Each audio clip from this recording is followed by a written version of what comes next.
আসসালামু আলাইকুম। আমরা মাছের অনেক সময় বাচ্চারা মাছ খেতে চায় না, এই জন্য আমরা বড় আজকে একটা মাছ নিয়েছি। সেই মাছের পেটের অংশটা নিয়েছি। এটা দিয়ে আজকে আপনাদেরকে ফিশ কাটলেট বা মাছের চপ, বড়া যেটা বললেন আপনারা, সেটাই বানিয়ে দেখাবো আপনাদেরকে। প্রথমে আমি মাছগুলোকে টুকরো করে ধুয়ে নিয়েছি। এখন লবণ মাখিয়ে আমি একটু তেলের মধ্যে এগুলোকে ভেজে নেব। পুরোটা ভেজে নেব না, হাফ ফ্রাই করে জাস্ট নরম অংশটা দূর করব। তারপর কাটা ছাড়িয়ে নিব। হালকা একটু তেল দিলাম। তেলের মধ্যে আমি এই 5 টুকরা মাছই নিয়েছি আমি। এখানে 5 টুকরা মাছটাই আপনার ফ্রাই করে নিব। জাস্ট 2 মিনিটের জন্য আমি উল্টায় পাল্টায় ফ্রাই করে নিব, যাতে নরম ভাবটা চলে যায়, সেই জন্য, গন্ধটা চলে যায়, এটার জন্যই করলাম এই জিনিসটা। তারপর কাটা ছাড়িয়ে নিব, সব মাছের কাটা ছাড়িয়ে নেব এভাবে করে। এটা করলে একটু মাছের গন্ধটা চলে যাবে। অনেক সময় আমরা সবাই আসলে মাছ শরীরের জন্য খুবই উপকারী। মাংসের চেয়ে মাছ ভালো, যেটাতে কোলেস্ট্রল হয় না। এই মাছের কাটা ছাড়িয়ে নিলাম 5টা পিসকে ফ্রাই করে। এটা পেটের অংশটাই নিয়েছি। এটা কার ফিশ নিলাম।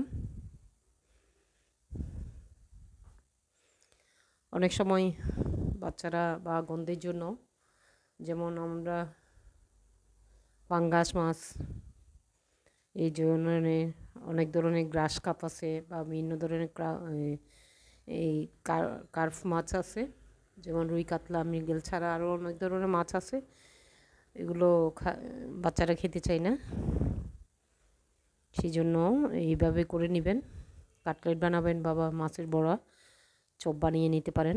আমি সব কাটা ছেড়ে এখন কড়াইতে দিয়ে একটু ফ্রাই করে নিলাম। আমি বেরেস্তা করেছি, কাঁচামরিচ কেটে নিয়েছি, এখানে পেঁয়াজ কুচি, ধনেপাতা কুচি নিয়েছি, একটু গরম মশলা নিয়েছি, আলু সিদ্ধ করে নিয়েছি। সব কষলিয়ে মাছের সাথে একটা একটা করে মিক্স করব। প্রথমে দিচ্ছি পেঁয়াজ বেরেস্তা,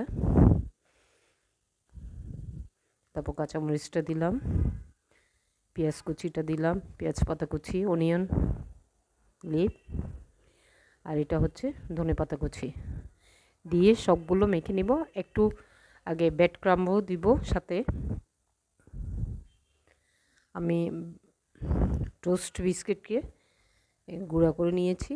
এখানে হাফ টিস্পুনে গরম মশলা গুঁড়া দিয়েছি। এখানে গরম মশলা গুঁড়ার মধ্যে জিরা গুঁড়া, আপনার মিষ্টি জিরা গুঁড়া, গোলমরিচ, এগুলো ব্লেন্ড করে নিলাম। এগুলো তেলে ব্লেন্ড করে নিয়েছি, এগুলো গুঁড়া করে নিচ্ছি, মেখে নিচ্ছি। সেই সাথে দিচ্ছি লবণ। অনেক মজার একটা রেসিপি এটা, ফিশ কাটলেট। এখানে ব্রেড ক্রাম্ব করে নিয়েছি। ব্রেড ক্রাম্ব অবশ্য প্যাকেটে বাইরে কিনা পাওয়া যায়।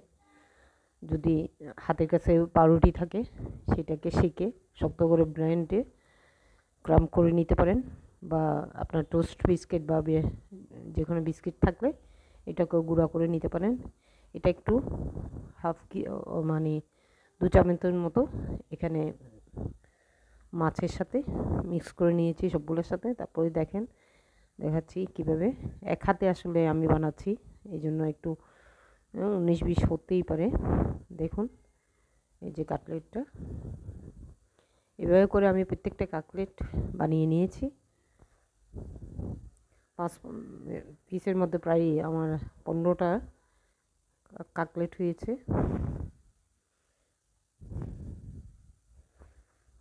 বাচ্চারা কিন্তু এইভাবে করে দিলে খুব মজা করে খায়।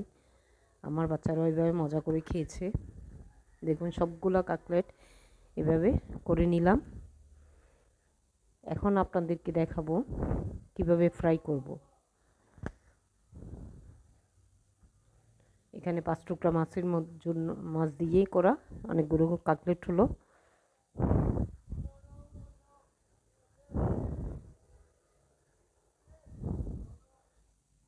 এখন একটা ডিম নিব, ডিমটাকে ভালো করে চামচ দিয়ে ফেটে নেব,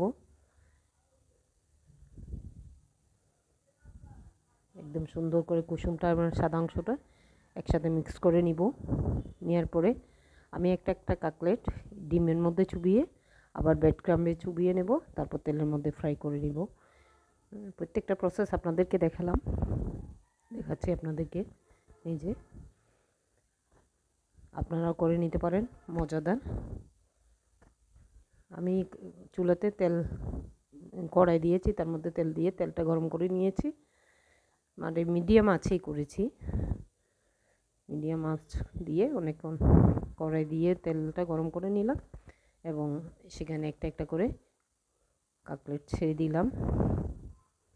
সবগুলো এভাবে ভাজি করে নেব। অনেক মজাদার একটা রেসিপি, আপনারাও ট্রাই করে দেখবেন। আমাদের আসলে মাছ খাওয়া খুবই দরকার, বিশেষ করে বাচ্চারা খেতেই চায় না। আমরা বড়রা তো সব ধরনের মাছ খেতে পারি বা মাছ খেতে চাই, এই বাচ্চারা খেতে চায় না। এই জন্য বাচ্চাদের জন্য আজকে ফিশ কাটলেট করে দিলাম। আপনারাও আপনাদেরকে এটা একটা ডিশ হিসেবেও করতে পারেন বা বাচ্চাদের পছন্দের খাবার হিসেবেও করতে পারেন। এভাবে করে নিলে সবাই মজা করে খাবে। আপনাদের জন্য শেয়ার করলাম। আমার চ্যানেলটা সাবস্ক্রাইব করবেন। আজকে দেখালাম আপনাদেরকে ফিশ কাটলেট কীভাবে বানাবেন বা মাছের চপ কীভাবে বানাবেন সেটা দেখিয়ে দিলাম। ওকে, আসসালামু আলাইকুম।